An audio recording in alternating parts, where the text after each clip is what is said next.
हाँ sir start, उसको बंद कर देना उधर जाके गेट को। कल क्या पढ़ रहे थे बेटा, आज वहीं से आगे बढ़ रहे हैं, फटाक से लो। मैं तुम्हें क्वेश्चन पूछूं, तुम्हें आएगा नहीं। देखो good afternoon everyone again, welcome back. देखो ऐसा है यार कि कल हम कौन सी क्रॉप पढ़ रहे थे, ओकरा यानी कि भिंडी। उससे पहले हम कौन सी क्रॉप पढ़ रहे थे, चिल्ली यानी कि मिर्च। उससे पहले हम क्या पढ़ रहे थे, बैंगन यानी कि ब्रिंजल। उससे पहले हम क्या पढ़ रहे थे, उससे पहले हम पढ़ रहे थे पोटैटो। उससे पहले हम क्या पढ़े थे, टोमेटो। टमाटर को बोलते हैं टोमेटो। टमाटर को इन दोनों को मिला देंगे तो उसको बोलेंगे पोमेटो। क्या बोलेंगे, पोमेटो भी बोल रहे हैं बहुत बार। चलिए भैया आगे बात करते हैं। मैं तुम्हें कुछ क्वेश्चन पूछ रहा हूँ, देखें इसी से रिगार्डिंग। ऐसे क्या हो रहा है कि रंग बदल नहीं रहा है इसका, खाली सफेद ही चलेगा क्या आज, क्या बात है। तो जैसा कि आप सभी को पता है, पंखे नहीं चलाने, पंखे कौन चलाते, पर क्या चल जाता, पंखा में चल रहा है, ठंड लग रही पहले से। कौन बोल रहा बताओ पंखा, तो अभी बोलो, देखो कोई, एक मिनट कुछ नहीं।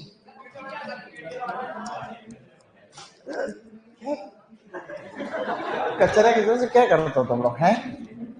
देखो भिंडी की कुछ वैरायटी थी, एक थी काशी लालिमा। क्या थी, काशी लालिमा की क्या खासियत थी, लाल रंग के फ्रूट आते हैं। काशी नाम की वैरायटी कहाँ से विकसित की जाती है, Indian institute of vegetable research. मिर्च में दो मिर्चें थी, एक तो हॉट पेपर थी, एक स्वीट पेपर थी। कैप्सिकम और जो है आपकी ये नॉर्मल वाली जो चिल्ली जिसको हम बोल रहे थे। हॉट पेपर की एक वैरायटी है, उसका नाम है पूसा मेघदूत। क्या नाम था, इसकी एक वैरायटी थी पूसा दीप्ति। क्या नाम थी, पूसा दीप्ति। ऐसा आपको याद रखना चाहिए था। दो वैरायटी ऐसी थी, एक तो थी बेटा भारत। भारत किसकी वैरायटी थी, एफ1 हाइब्रिड का, प्राइवेट सेक्टर, वो थी शिमला मिर्च की। एक थी कर्नाटका, क्या थी, कर्नाटका। इसकी टमाटर की फर्स्ट इंडो अमेरिकन कंपनी के द्वारा विकसित किया गया, प्राइवेट सेक्टर हाइब्रिड का। आलू की एक वैरायटी थी, उसका नाम था कुफरी, कुफरी मणिक। क्या नाम था, जो बायो फोर्टिफाइड वैरायटी थी। बैंगन की दो किस्में हैं, एक तो थे पंत सम्राट और एक है पंत ऋतुराज। ऋतुराज के गोल फल होते, ऋतुराज राउंड। क्या था, आ रहा ऋतुराज राउंड। टमाटर की बहुत सारी किस्में पड़ी थी, एक थी पूसा रूबी। पूसा रूबी का संकरण है सियोक्स इनटू इंप्रूव्ड मेरुटी, सियोक्स इनटू इंप्रूव्ड मेरुटी। टमाटर को हम लोग उस दिन पढ़े थे कि दो ग्रुप में बांट रखा है। टमाटर का जो केरलस लीनियस वाला वर्गीकरण था, उस समय हम उनको बोल रहे थे सोलेनम लाइकोपर्सिकम। उसके बाद में इसका नाम कर दिया गया था लाइकोपर्सिकम एस्कुलेंटम, लेकिन बाद में वापस उसी को रिस्टोर कर दिया और जिसका नया नाम रखा वो सोलेनम लाइकोपर्सिकम जो है वो इस तरीके से रखा गया था। अच्छी बात है।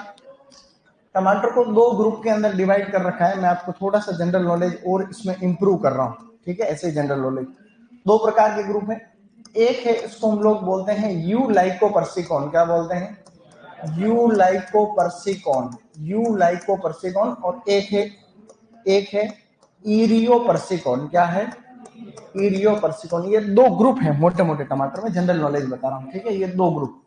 इसके अंदर जो ग्रुप आते हैं उसमें एक तो आता है तुम्हारा लाइकोपर्सिकॉन एस्कुलेंटम, जिसे हम क्या बोल रहे थे, सोलेनम लाइकोपर्सिकॉन, लाइकोपर्सिकॉन एस्कुलेंटम। और इसके अंदर एक जो आती है वो आता है लाइकोपर्सिकॉन पिम्पिनेलिफोलियम। क्या आता है, पिम्पिनेलिफोलियम, जिसको हमने क्या नाम दिया था, करंट टोमेटो। उसको हम बोल रहे थे करंट टोमेटो। जनरल नॉलेज बता रहा हूँ, ध्यान देना।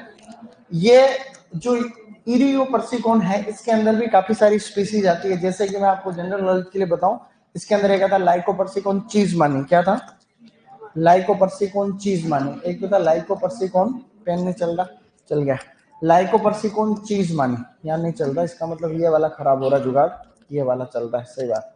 तो इसके अंदर एक जो आ रहा है इरियोपर्सिकॉन के अंदर एक वेराइटी तो आती है स्पीसीज, जिसको हम लोग कहते हैं लाइकोपर्सिकॉन चीज मानी। क्या नाम था, एक। और इसमें एक आती है लाइकोपर्सिकॉन चाइलेंस। क्या आती है, चाइलेंस, ठीक है, इस या चिलेंस ऐसे बोल दो इसको।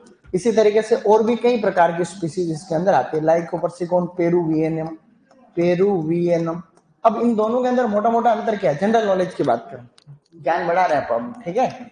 तो इसमें यूं है कि ये जो है इसके तो लाल फ्रूट आते हैं, ये वाला जो मैटर है इसमें रेड कलर के फ्रूट आते हैं, ये वाला इसमें रेड कलर के फ्रूट आते हैं, ये आपस में कंपेटिबल, आप इसका संकरण इसके साथ करा सकते हो, जैसा कि करा दिया हमने, कराया था ना, एक वेराइटी बनाई, कौन सी, उसका रेड प्लम, जिसके अंदर हमने जो है लाइकोपर्सिकॉन एस्कुलेंटम का संकरण इसके साथ कराया, विटामिन सी की मात्रा बढ़ाई।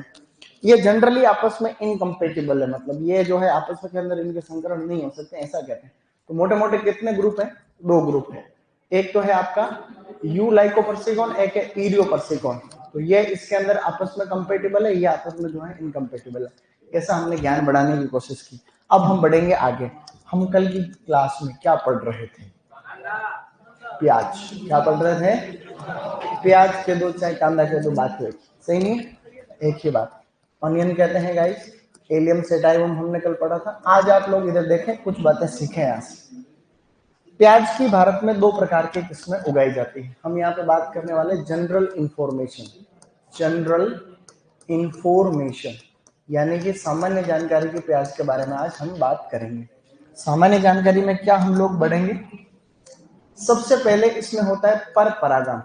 प्याज में कौन सा परागण होता है गाइस, पर परागण होता है, क्योंकि इसके अंदर प्रोटोएंड्री पाई जाती है, क्या पाई जाती है, तो पर परागण को वह कारक जो इसमें बढ़ावा देता है उसको क्या कहते हैं अपन, प्रोटोएंड्री कहते हैं। जब किसी भी फूल के अंदर जो है नर भाग पहले परिपक्व हो जाता है उसे हम क्या कहते हैं, प्रोटोएंड्री कहते हैं। तो पर परागण है, क्रॉस पोलिनेशन किसके द्वारा हो रहा है, ये प्रोटोएंड्री इसको बढ़ावा देती है, ठीक है। प्रोटोएंड्री का मतलब क्या होता है, नर भाग क्या होगा, नर भाग इसमें फर्स्ट यानी कि पहले मैच्योर हो जाएगा। अगर मादा पहले मैच्योर होता तो क्या कहते हैं उसको, प्रोटो, इस प्रोसेस को कहते हैं डाइकोगेमी, क्या कहते हैं, डाइकोगेमी। पर परागण को बढ़ावा देने वाले कारकों में से एक है डाइकोगेमी। डाइकोगेमी का मतलब होता है when male and female flower don't mature at a time, एक टाइम पे नर मादा नहीं पकते उसको क्या कहते हैं, डाइकोगेमी। मतलब मादा पहले पक रहा तो प्रोटोगाइनी, नर पहले पक रहा तो प्रोटोएंड्री, ऐसा हमने पढ़ रखा है पहले।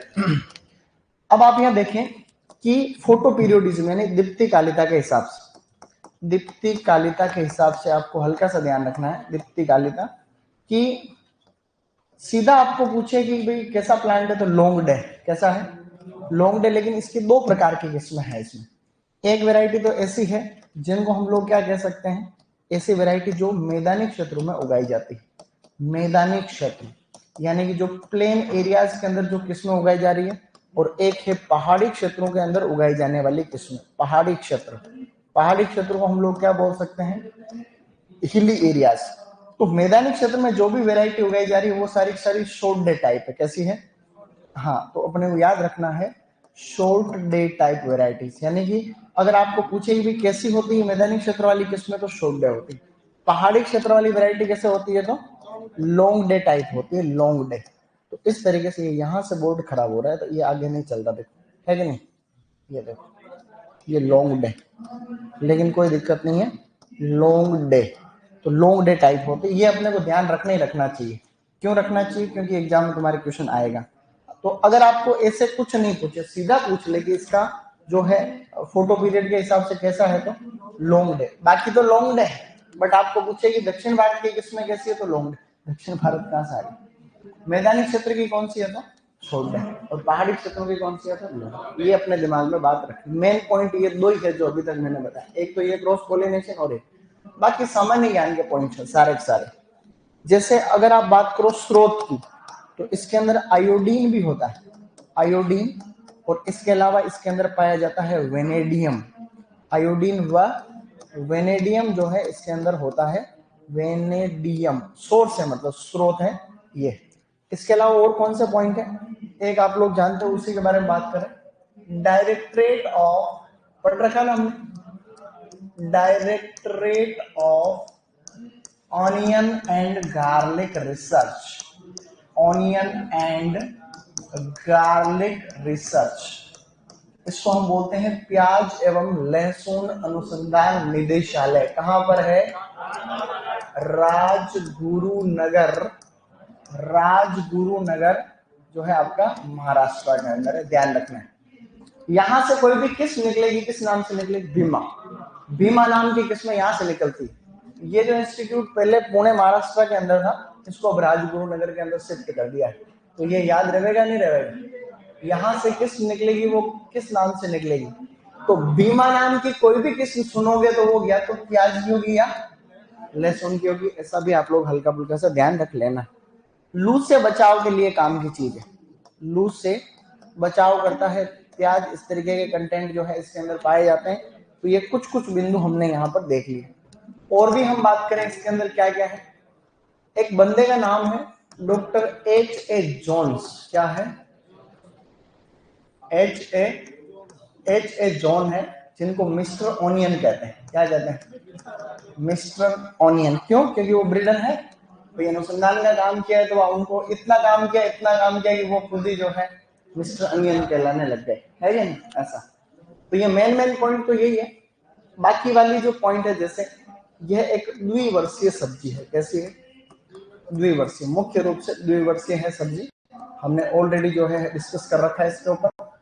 वैसे अगर आपको पूछे अलग अलग तरीके से, जनरल नॉलेज के हिसाब से डायरेक्ट पूछे तो द्विवर्षीय है ये, लेकिन और पूछे नहीं, जनरली पूछे तो द्विवर्षीय है ये। बीज उत्पादन के हिसाब से बात करता है, पर लाइफ साइकिल पूरी बीज उत्पादन होता तभी पूरी होगी। भाई कंद बन रहा है, बीज बन रहे हैं, जीवन चक्र के आधार पर वर्गीकरण में ये क्या है? द्विवर्षीय है। क्योंकि जो है बीज उत्पादन में इसको 2 सीजन लगती, बीज उत्पादन। ठीक है। लेकिन कभी ऐसा पूछ ले अपने को कि भाई क्या नहीं खाली कंद उत्पादन के लिए ही कैसी है, तो 1 वर्षीय है। ठीक है, 1 वर्षीय। तो 1 वर्षीय है कंद उत्पादन, यानी बल्ब फॉर्मेशन के लिए, या बल्ब प्रोडक्शन। Bulb production. तो इस तरीके के कुछ कुछ पॉइंट। कोई नई चीज थी इसमें? एक भी इसमें कोई नई बात है क्या? ये 2 पॉइंट इसके बहुत खास है, ये इंस्टीट्यूट भी इसमें खास है। अब हम बढ़ेंगे आगे, इसको उतारो फिर साथ में लिखेंगे। कुछ कुछ चीजें साथ में लिखते लिखते चलेंगे।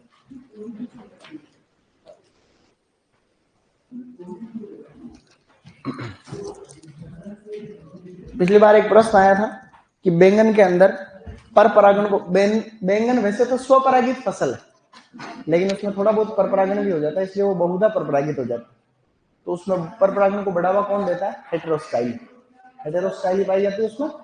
ऐसा हमने पढ़ा, हेटेरोस्टाइली विषमता, उसकी वजह से होता है। ये क्वेश्चन आ रखा है SCF के एग्जाम।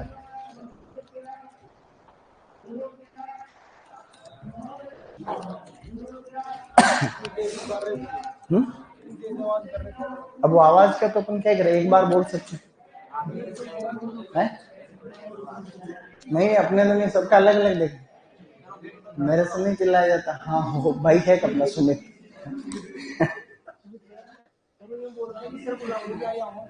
सही है सुमित, ऐसा लगे तो बिल्कुल बोल दो, डिस्टर्ब करे तो क्या ही मतलब। ये तो इंस्टीट्यूट वालों को पता है भाई, आज के बाद थोड़ा उनको नहीं पता है कि दोनों आपस डिस्टर्ब होते हैं, तो उनकी आवाज लिमिटेड रखनी चाहिए। मेरी बढ़ा रहा हूँ, तुम लिख रहे हो इसलिए धीरे बोल रहा हूँ।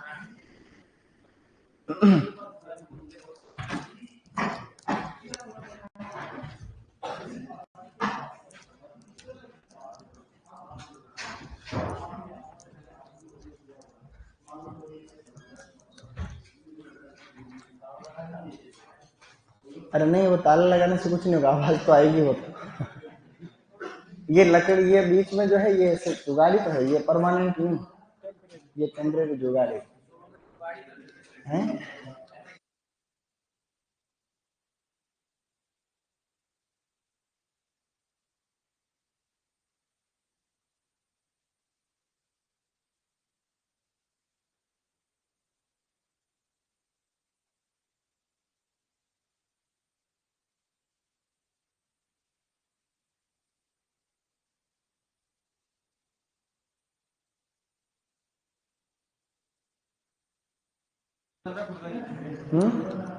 ये तो है सरकारी जमीन, तो इसलिए तो टाइम, अगर नहीं होती तो परमानेंट होते अभी ये स्टेप।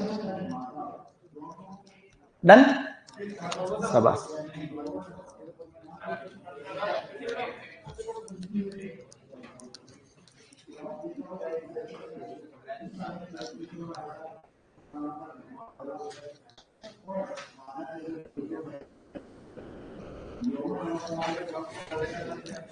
ये पॉइंट बहुत काम का है, ठीक है। मैदानी क्षेत्र वाली वेराइटीज और एक ये दो पॉइंट काम के बस।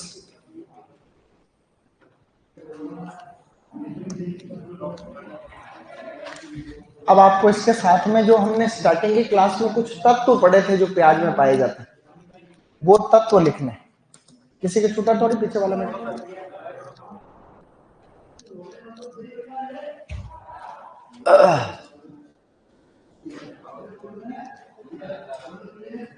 ओके,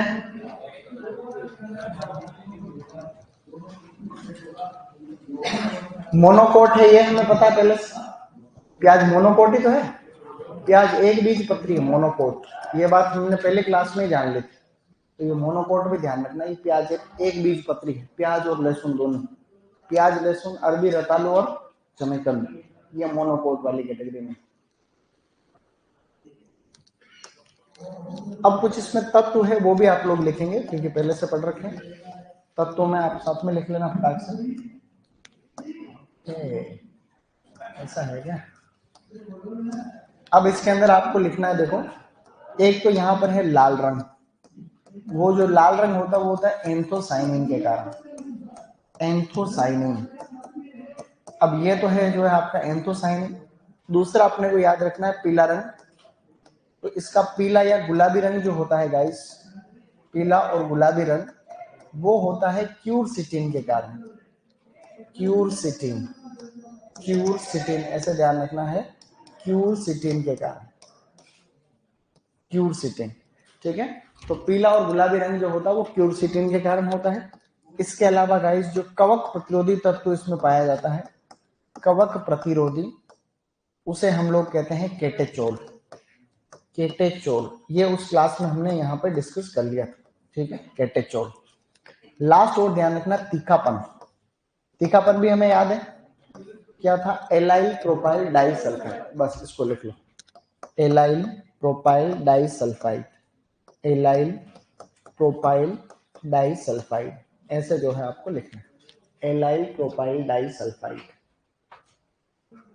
इस तरीके से guys, allyl propyl disulphide, disulphide, allyl propyl disulphide, ये कंपाउंड है और इनमें से एक ही आ जाएगा कभी भी, जो कि आते रहते हैं अक्सर।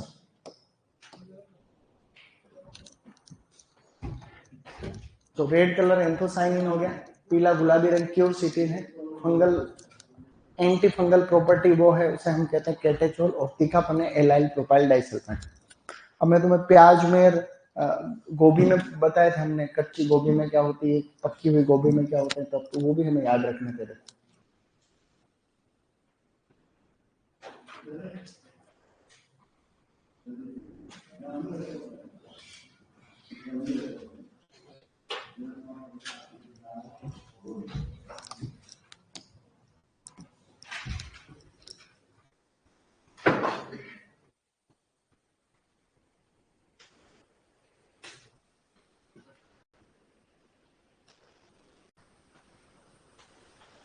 हो गया?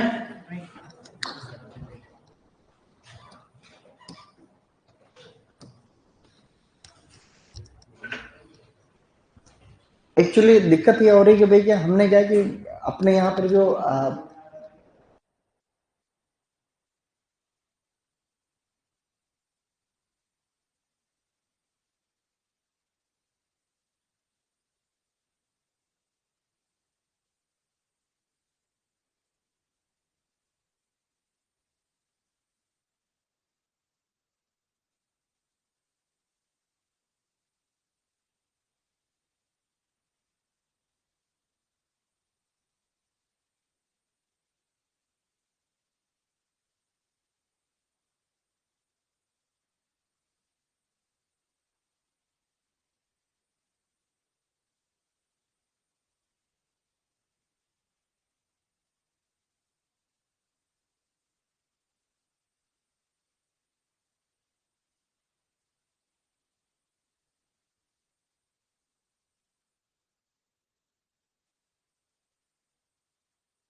अब आई, अब आ रही आवाज?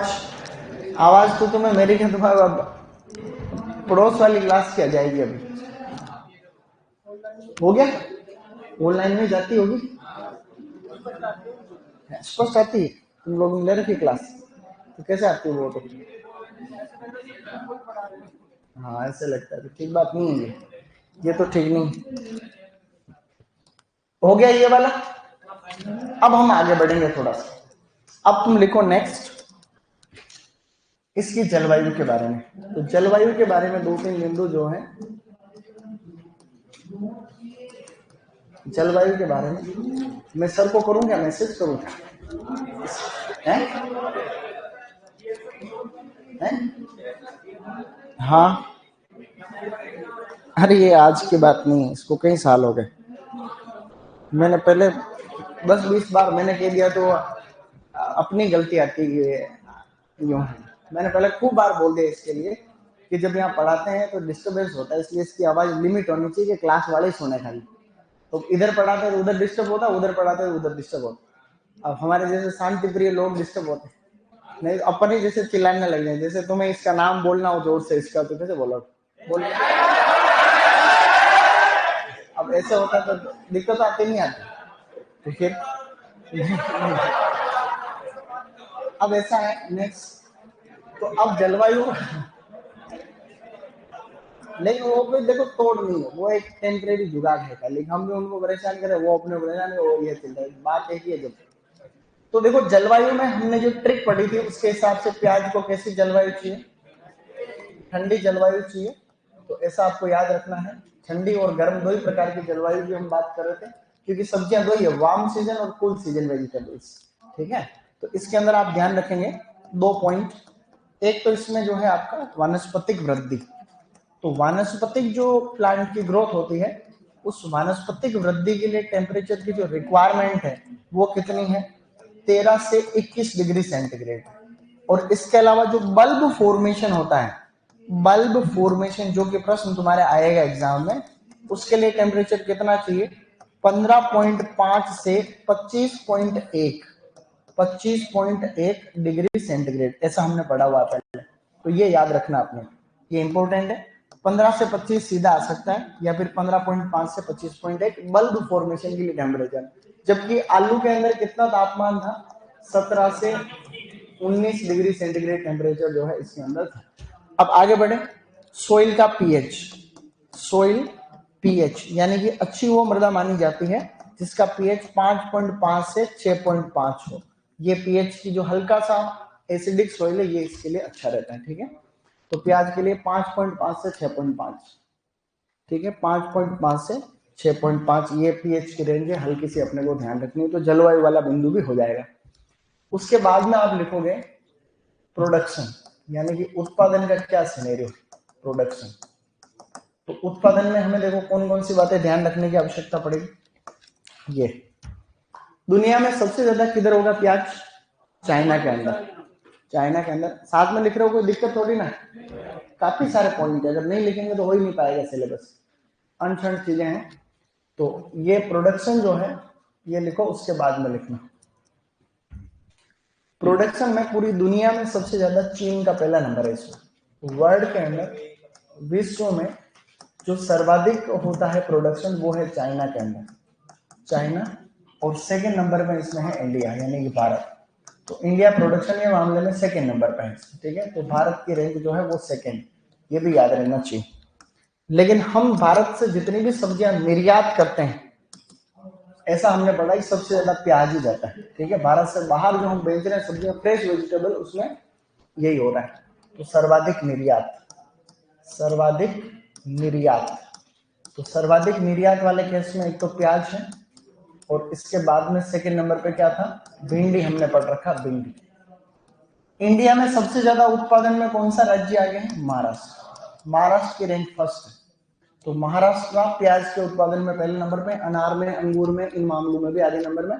कुछ कुल फलों के क्षेत्रफल के मामले में भी महाराष्ट्र पहले नंबर में। टोटल फ्रूट का एरिया भी महाराष्ट्र में ज्यादा है कि नहीं भाई? टोटल फ्रूट का एरिया भी तो वही है। टोटल सब्जियों का एरिया किधर है?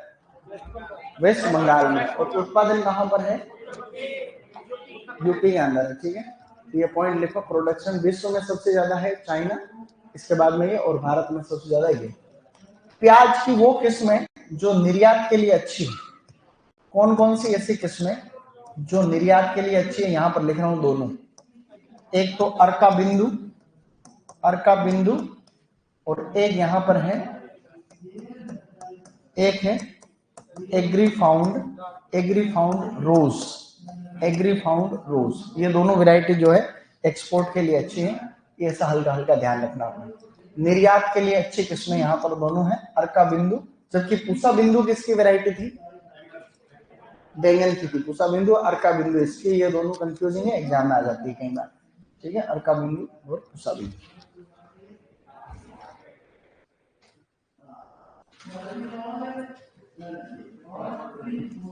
है।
मैंने बोल दिया एक बार, अभी देख लेंगे, सर को मैसेज किया डायरेक्ट, मैंने बोला कि बच्चे बोल रहे हैं कोई मतलब नहीं है कुछ नहीं, ये क्या है फिर, ऐसे कैसे पढ़ाई होती है, सही में बोला है अभी लास्ट में। नहीं, एक्चुअली मैंने ये बोला था कि मैंने इसमें यूं बोला कि सर मैंने 3-4 साल पहले भी ये बात बोली थी आपको, नहीं उस समय ध्यान दिया था, तो 10-15 दिन तो एक आदमी को बिठा दिया था यहाँ कि जो भी आवाज अगर जैसे ज्यादा हो जाए तुरंत कम करना उसको, लेकिन वो एक टेम्परेरी जुगाड़। चलो आगे बढ़ो, जो उनका काम है वो करते रहेंगे, अपना काम देखो अपने को करना पड़ेगा। अब हम आगे बढ़ रहे हैं गाइस, और हम अब बात, जो महाराष्ट्र के अंदर अगर तुम कभी जाते हो, और एक लासल गांव करके जगह है नासिक में, लासल गांव, वहां सबसे बड़ी मंडी है इसकी, वहां प्याज की बोली लगती है, जो ट्रक के ट्रक खड़े रहते हैं उल्टे, और उनके जो है ट्रक के वो खुले रहते हैं, और वहां पर ढेर के ढेर पड़े रहते हैं। तो लिखो, लाइन लिखो एक, कि प्याज की, भारत की, भारत में प्याज की सबसे बड़ी मंडी, भारत में प्याज की सबसे बड़ी मंडी वो है लासलगांव, महाराष्ट्र। लासलगांव महाराष्ट्र, भारत में प्याज की सबसे बड़ी मंडी है लासलगांव महाराष्ट्र। ऐसा कोई क्वेश्चन नहीं आता है भले, लेकिन फिर भी ध्यान रखना।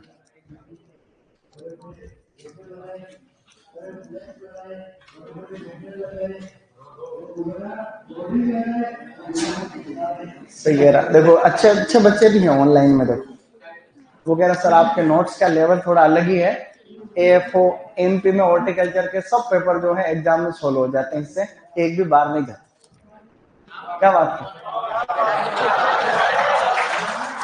क्या कर रहे हैं, लेकिन अपन क्या कर रहे हैं, सुनो, अपन धीरे धीरे इस मैटर को और इम्प्रूव कर रहे हैं। अभी थोड़े दिन बाद में क्या करने वाले हैं, अपन जेआरएफ हॉर्टिकल्चर का बैच लॉन्च कर रहे हैं। प्री पीजी हॉर्टिकल्चर में तो प्री पीजी के बैच में तो मैं पढ़ा ही हूँ, अब जेआरएफ हॉर्टिकल्चर का लॉन्च करेंगे, उसमें मैं भी पढ़ाऊंगा, अपने एक दो सर और भी हॉर्टिकल्चर के, तो थोड़ा थोड़ा वो भी पढ़ाएंगे, थोड़ा थोड़ा मैं भी पढ़ाऊंगा, तो ऐसे करके एक अच्छा अच्छा बैच बनाएंगे, और अपन यूं करेंगे कि भैया ऑल इंडिया वाले जो है सब इधर ही पढ़े, ऐसे कोशिश करेंगे हॉर्टिकल्चर को तो और अच्छा करेंगे। आगे बढ़ो, अब अपन बात करें सोइंग की। सोइंग का मतलब होता है बुआई। बुआई में बेटा इसकी 2 सीजन है, देयर आर 2 सीजन। एक तो आप इसको लगाते हो रबी में, क्योंकि मेन सीजन वही है, वही तो है, रबी का मौसम तो इसका मेन है प्याज का। इसके अलावा इसकी कुछ किस्में ऐसी हैं जिनको खरीफ में भी हम लोग लगा सकते हैं। अब रबी में जो वैरायटी लगाई जाती है उन वेराइटी के अंदर आप देखोगे रबी वाली और खरीफ। तो रबी वाली वेराइटी की बीज दर है 10 से 12 किलोग्राम, मुख्य सीजन में कम बीज दर चाहिए, और खरीफ में है 12 से 15 किलोग्राम। ये बीज दर भी काफी इंपॉर्टेंट है, इसलिए बीज दर आपको याद रहनी चाहिए। हम बुआई करेंगे तो हम लोग नर्सरी तैयार करेंगे। नर्सरी, तो नर्सरी जो अपने को चाहिए 500 मीटर स्क्वायर, हमने पहले पढ़ रखा है कि 500 मीटर स्क्वायर की नर्सरी हम तैयार करेंगे प्याज में 1 हेक्टेयर में पौधरोपण के लिए। और ये नर्सरी जो है ये खेत में लगाने के लायक कितने दिनों बाद में हो जाती है? ये हो जाती है 6 से 8 सप्ताह में। यानी कि जो पौधरोपण का टाइम है, जिसे हम पौध प्रतिरोपण कहते हैं, पौध प्रतिरोपण, वो कितने दिनों के अंदर हो जाता है काम? ये हो जाता है अपना 6 से 8 सप्ताह। 6 से 8 सप्ताह के अंदर जो है ये हम, बाकी सब्जियां 4 से 5 सप्ताह में तैयार होती है।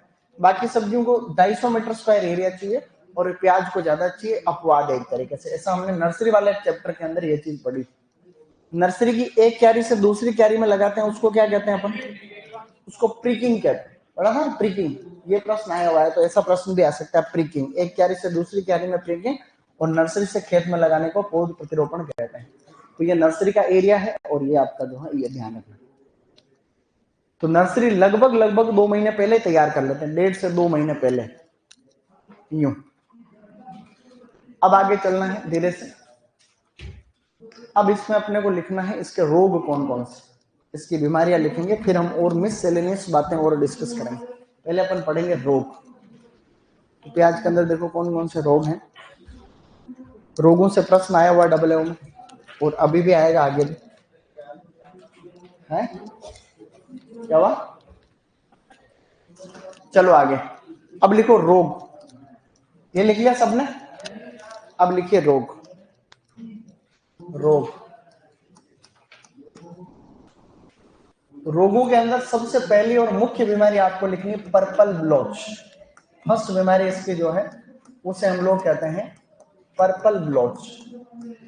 पर्पल ब्लॉच लिखना है इसको, पर्पल ब्लॉच।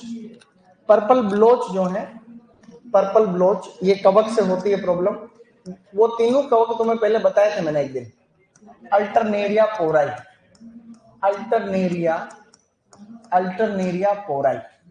एक दिन तीनों कवक बताए थे ना? कौन कौन से थे?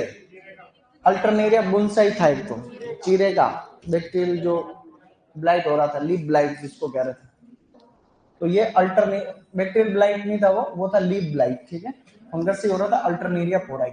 ये कवक से होता है। पर्पल ब्लॉच को कहते हैं बैंगनी धब्बा रोग। पत्तियों के ऊपर बैंगनी रंग के धब्बे बन जाते हैं, उसे हम कहते हैं बैंगनी धब्बा। तुम्हारे AA का प्रश्न यही है कि बैंगनी धब्बा जो बीमारी है वो कौन से कवक के कारण हो रही है? तो अल्टरनेरिया पोराई। अभी गार्डन सुपरिटेंडेंट का पेपर था, उसमें यही था कि बैंगनी धब्बा रोग होता है किसमें? तो ये प्याज के अंदर होता है। ये एक तो ये ध्यान रखना। इसकी प्रतिरोधी किस्म भी आप ध्यान रखेंगे, प्रतिरोधी किस्में। तो इसकी प्रतिरोधी किस्मों में एक तो बहुत फेमस वैरायटी है जिसका नाम है अर्का कल्याण। अर्का कल्याण का प्रश्न तुम्हारे आ रहा है, इस बात को ध्यान रखना। अर्का कल्याण वैरायटी को खरीफ में लगाया जाता है, खरीफ की बहुत फेमस वैरायटी। तो एक तो अर्का कल्याण है, एक है नासिक रेड। अर्का कल्याण और एक वैरायटी है नासिक रेड। अर्का कल्याण और नासिक रेड, ठीक है, अर्का कल्याण और नासिक रेड, ये दोनों प्रतिरोधी किस्में हैं। बाकी आपको रोग और रोग जनक याद रहने चाहिए। दूसरा आपको ध्यान रखना है स्टूडेंट्स, नेक्स्ट, ये मेन बीमारी तो एक ही है बस, बाकी एक है इसमें जिसे हम लोग कहते हैं ब्लैक मोल्ड। ब्लैक मोल्ड नहीं है, ब्लैक मोल्ड, ब्लैक मोल्ड। ये ब्लैक मोल्ड जो है भंडारण के समय होती है प्रॉब्लम, जिसमें प्याज काले काले रंग का वो पाउडर जैसा दिखता है भंडारण के टाइम पे, वो फंगस, ठीक है, फंगस है, वो हानिकारक रहता है हेल्थ के लिए। वो एस्परजिलस नाइजर है, उसको बोलते हैं एस्परजिलस नाइजर। ऐसे उसको लिखना है, फंगस का नाम नीचे लिख देना, एस्परजिलस नाइजर या नाइगर, एस्परजिलस नाइजर। ये ब्लैक मोल्ड जो होता है, एक ये याद रखना हल्का सा, मेन तो यही है, थोड़ा थोड़ा इसका भी ध्यान रखना। Aspergillus niger, black mould. मूंगफली में भी लगता है, मूंगफली में अफ्लाटॉक्सिन वाला है क्या ये? तो है पोलर रोट, एस्परजिलस नाइजर। तो वो अफ्लाटॉक्सिन क्या है फिर उसमें? अच्छा, तो अफ्लाटॉक्सिन रोग का नाम, कोई कंपाउंड है?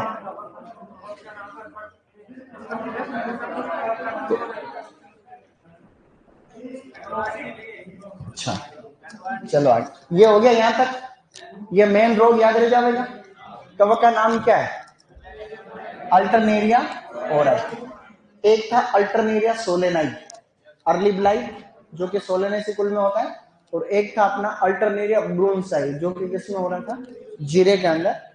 अब इसमें एक चीज और लिखा, जिसे हम लोग कहते हैं stem and bulb nematode. Most important, stem and bulb nematode. Bulb nematode, stem and bulb nematode, ये भी तुम्हारे एग्जाम में आया हुआ क्वेश्चन है। निमेटोलॉजी में भी पढ़ोगे। स्टेम एंड बल्ब निमेटोड, या निमेटोड लगता है जिसे कहते हैं डाइटाइलेंकस, डाइटाइलेंकस या लेंचस, डाइटाइलेंकस डिप्साकी नाम है इसका। डाइटाइलेंकस डिप्साकी, डाइटाइलेंकस डिप्साकी, ठीक है।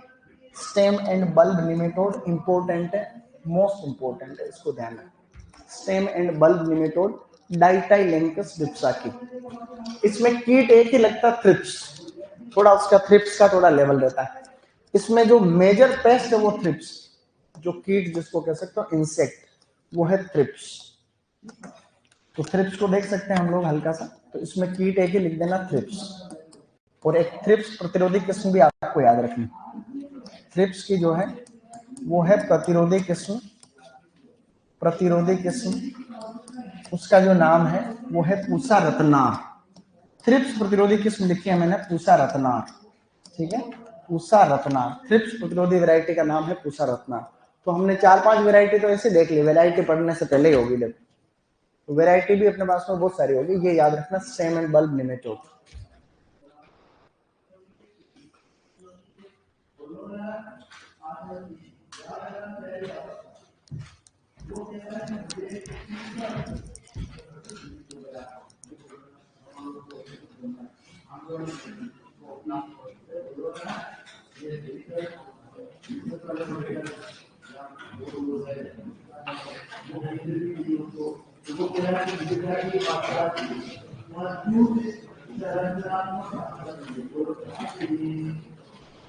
Done guys?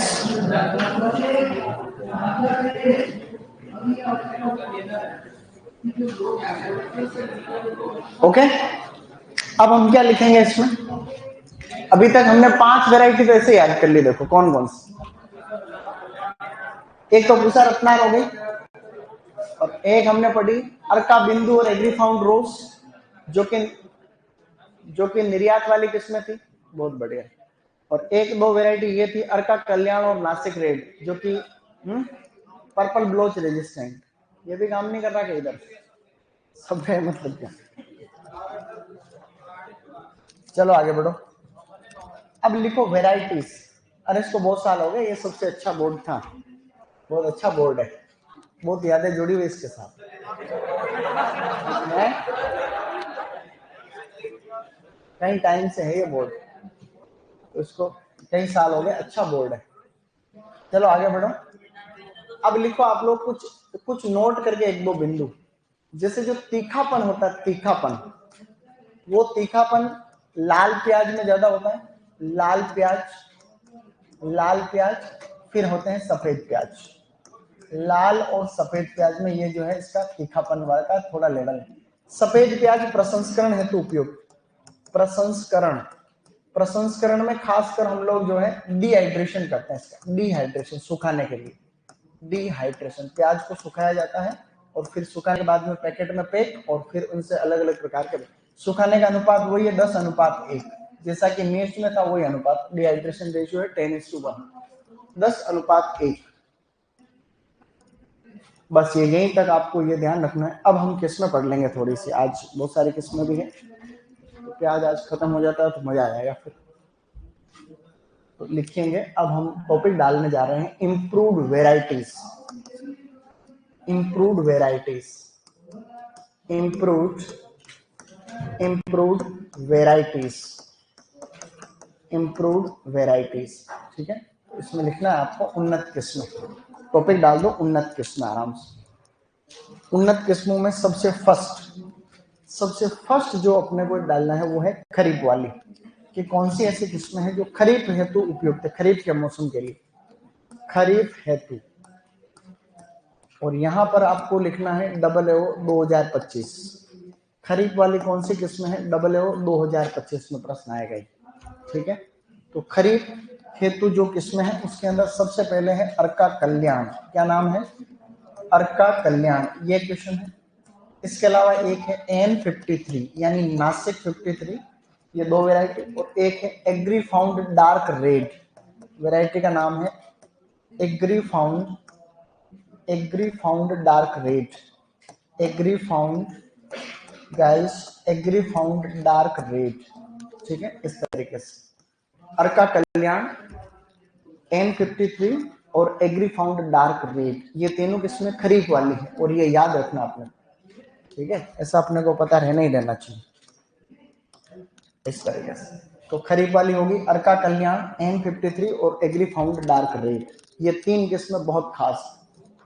रबी वाली किस्में ज्यादातर बच्ची जो सब रबी वाली, वैसे तो रबी वाली में मैं सारी किस्में नहीं लिख रही, एक वेराइटी लिख रहा हूँ, Agrifound light red, Agrifound light red, Agrifound light red. ठीक है, तो इनमें डार्क में और लाइट में कंफ्यूज मत होना, यहीं से भी हो जाता है कई बार। तो मैं ट्रिक जो बताता हूँ वो थी DK, ऐसे मेरे को DK से याद है, डार्क और खरीफ, DK यानी डार्क खरीफ। भाई अगर हम कंफ्यूज हो ना इन दोनों किस्मों में, अगर ऊपर नीचे हो जाता है तो इससे मैं Agrifound dark red, Agrifound light red, तो लाइट में और डार्क में कंफ्यूज नहीं होना तो DK याद रख सकते, डार्क खरीफ ऐसा मेरे को याद है। जैसे मैं कंफ्यूज हूँ उसके लिए मैंने इसको ऐसे सेट करा। ठीक है, ये तो ये, लेकिन ये खास है, ये वाली ऊपर वाली खास। लिख लिया सबने, साथ में लिख ही रहे अपन, इसमें भी हो जाएगी 5 मिनट में, थोड़ी सी और है। तो Agrifound light red, Agrifound dark red. अभी एक एग्जाम के अंदर अर्का कल्याण पूछी गई थी, उस एग्जाम का नाम है एफएसओ। एफएसओ में वैरायटी आई थी, सुपरवाइजर के एग्जाम में अर्का क्वेश्चन कि भाई कौन सी खरीफ के लिए अच्छी है, तो अर्का कल्याण इंपोर्टेंट वैरायटी। आगे बढ़ रहे हैं, अब लिखो रबी प्लस खरीफ दोनों, जो रबी के लिए भी अच्छी है, रबी प्लस खरीफ दोनों। तो रबी और खरीफ दोनों के लिए कौन कौन सी किस्में हैं, तो वो हम लिख रहे हैं यहाँ पे। एक तो लिखना है गाइज अपने को अर्का प्रगति, वैरायटी का नाम है अर्का प्रगति, अर्का निकेतन, अर्का प्रगति, अर्का निकेतन, या फिर अपने को लिखना है यहाँ पर अर्का पीतांबर, अर्का पीतांबर। याद रखना क्योंकि पूसा पीतांबर किसकी वैरायटी है, आम की है, और उसका क्रॉस भी अपने को याद रखना। तो अर्का प्रगति, अर्का निकेतन, अर्का पीतांबर, ये कुछ किस्में हमने और यहाँ सेट कर दी। फिर लिखोगे नेक्स्ट पीले प्याज की किस्में, पीले प्याज, पीले रंग की जो वैरायटी देखो कौन कौन सी है वो भी हम याद रखेंगे। उसमें एक वैरायटी का नाम है अर्ली ग्रेनो, अर्ली ग्रेनो। इसके अलावा जो वैरायटीज है अर्ली ग्रेनो के अलावा अर्का पीतांबर, बिल्कुल एक वैरायटी जो है अर्का पीतांबर, ये ऊपर वाली वापस, पीतांबर का मतलब भी वैसे पीला रंग से ही है, अर्का पीतांबर। और एक वैरायटी इसके अंदर है उसे कहते हैं हम लोग फूले स्वर्णा, वैरायटी का नाम है फूले स्वर्णा। ये क्वेश्चन भी तुम्हारा आएगा, ये भी काफी अच्छा क्वेश्चन है, अर्ली ग्रेनो वैरायटी आएगी कि ये पीले प्याज की है, ये क्वेश्चन आ रखा है, अब आएगा इस साल आ जाएगा तुम्हारा। देखो 3 स्टार लगा रहा हूं, मतलब आप भी जाओगे, आप भी जाओ। तो पीले प्याज की है अर्ली ग्रेनो, नहीं अर्ली ग्रेनो पीले प्याज यानी पीले रंग के प्याज ऐसे। तो अर्ली ग्रेनो इसमें बहुत खास वैरायटी, ये भी यूं लिख सकते हो AAO 2025, मतलब इन दोनों में से एक ही आएगा, लेकिन ऐसा नहीं कि सारे प्रश्न यहीं से आएंगे, ये सही नहीं। अब आगे बढ़ रहे, नेक्स्ट लिखो। अब लिखो सफेद प्याज की किस्म, इधर लिखना है स्टूडेंट आपको सफेद प्याज, सफेद प्याज, सफेद का मतलब होता है व्हाइट, सही है, व्हाइट ऑनियन की वैरायटी कौन कौन सी है, क्योंकि वो भी प्रश्न आता है आजकल। सफेद प्याज की फेमस वैरायटी है बीमा सुब्रा, सबसे फेमस तो है बीमा सुब्रा, आता रहता प्रश्न आजकल। और भी है बीमा श्वेता, भीमा सुब्रा, भीमा श्वेता एंड पंजाब 48, पंजाब 48। इसके अलावा उदयपुर 102, उदयपुर उदयपुर 102 जो कि अपने एमपीयूटी के द्वारा विकसित फेमस वैरायटी है उदयपुर 102। इसके अलावा और भी है Pusa white flat, Pusa white flat, Pusa white flat, Pusa white flat famous variety. और फिर लिखो एक आधी और, एक आधी वैरायटी और लिखो, अर्का स्वादिष्ट, अर्का स्वादिष्ट, अर्का स्वादिष्ट, ऐसे करके। तो ये सफेद प्याज की किस्में एंशंट होगी। देखो थक थोड़ी रहो तुम, लिख लिख के थक थोड़ी गए, नहीं थके, इस बात और लिखो फिर। अच्छा वो एस्परजिलस फ्लेवस, एस्परजिलस फ्लेवस जो तुम पढ़ रहे थे, नहीं तुम क्या बता रहे थे, ये बता रहे तुम, फ्लेवस थोड़ी बता रहे हैं। हाँ फ्रूटम नहीं फ्लेवस, ठीक है ऐसे। तो ये जो है, अब इनमें देखो एक चीज बता रहा हूं, फूड सेफ्टी ऑफिसर एफएसओ जिसको बोलते हैं, क्वेश्चन आया निम्न में से कौन सी किस्म सफेद प्याज की, तो भीमा सुब्रा, भीमा लाल, भीमा राउंड, ऐसे करके कई सारी किस्में हैं और, लेकिन ज्यादातर लाल प्याज की, ज्यादातर किस्में भीमा के नाम की जो है लाल की है, खाली भीमा सुब्रा को और भीमा श्वेता को छोड़ कर। तो भीमा सुब्रा, भीमा श्वेता। उदयपुर 102, उदयपुर सीरीज की किस्में बहुत सारी, उदयपुर 101, 102, 103, 104, 105 ऐसे हैं, लेकिन 102 है वो सफेद प्याज की है, बाकी सभी लाल प्याज। ये जो पूसा व्हाइट फ्लेट है ये सुखाने के लिए बहुत फेमस है, डिहाइड्रेशन, डिहाइड्रेशन हेतु यानी सुखाने हेतु। तो डिहाइड्रेशन के लिए जो जो आपकी Pusa white flat variety famous है, आईआरए के द्वारा विकसित variety Pusa white flat, Pusa white flat ऐसे करके, ठीक है, Pusa white flat. Okay good, यहीं तक लिखो आज, यहीं तक कवरेंगे अपन, स्टॉप करेंगे इसको, ठीक है, और क्योंकि रिवीजन भी करेंगे 1 मिनट के लिए वापस। तो ये वैरायटी कल याद करोगे, करोगे नहीं करोगे, ऐसे याद थोड़ी होती है वैरायटी, कंफ्यूज हो जाते होंगे, नहीं होता कंफ्यूजन, कंफ्यूजन भी होता है देखो बहुत बार, बार बार पढ़ेंगे तो थोड़ा बैठेगा मामला सेट। देखो इधर ये तो चलेगा ही नहीं, शाबाश। तो हमने आज कुछ पढ़ा थोड़ी क्या अभी तक, हमने आज बहुत चुनौतियों का सामना किया ऐसा। तो सबसे पहले देखो क्या है, मैंने ये आपको जनरल नॉलेज बताया था कि टमाटर के 2 ग्रुप हैं, ठीक है, यू लाइकोपर्सिकॉन और एरियोपर्सिकॉन। उसके अंदर अपनी दोनों प्रजातियां आती है, लाइकोपर्सिकॉन एस्कुलेंटम, लाइकोपर्सिकॉन पिम्पिनेलिफोलियम, जो कि आपस में सेल्फ कंपेटिबल है, ये वाली सेल्फ इनकम्पेटिबल है। फिर हमने पढ़ा कि मोनोकोट है, पर परागण होता है, क्योंकि इसमें क्या है, गाजर के अंदर भी पर परागण होता है, क्योंकि उसमें भी क्या होता है, प्रोटोएंट्री का केस होता है। कुकुरबुटेसी कुल नहीं, क्रूसीफेरी कुल यानी कॉल क्रॉप्स और मूली, उनके अंदर प्रोटोगाइनी पाई जाती है, इसलिए उनके अंदर क्रॉस पोलिनेशन होता है, पर परागण होता है, ठीक है। मैदानी क्षेत्र वाली किस्में शॉर्ट डे होती है, जबकि पहाड़ी वाली लॉन्ग डे वैरायटी होती है, ये कोई खास बात नहीं है। इसके अलावा हमने ये लाल रंग एंथोसाइनिन, पीला रंग किसके कारण है, क्यूरसिटिन, और कवक प्रतिरोधी है केटेचोल, और तीखापन है एलाइल प्रोपाइल डाइसल्फाइड, और टीयर इंड्यूसिंग कंपाउंड कौन सा है, प्रोपिनल डाइसल्फाइड। इसके अलावा प्रोडक्शन के मामले में हमने पढ़ा कि भाई इंडिया में सबसे ज्यादा कहाँ प्रोडक्शन होता है, महाराष्ट्र। और निर्यात, ये क्वेश्चन तो आना ही है भाई, भारत में सबसे ज्यादा जो सब्जियों का निर्यात हो रहा है उसमें पहले नंबर पर कौन है, क्या, सेकेंड नंबर पर क्या है, ओकरा है। और इसमें बल्ब फॉर्मेशन के लिए टेम्परेचर कितना है, 15 से 25, ये हल्का सा देखना था। बीज दर तो हमेशा सब्जियों की याद रखनी चाहिए, रबी की 10 से 12 और खरीफ की 12 से 15, क्योंकि मेन सीजन में बीज दर कम रहती है, इसलिए मेन सीजन में बीज दर कम है, ठीक है।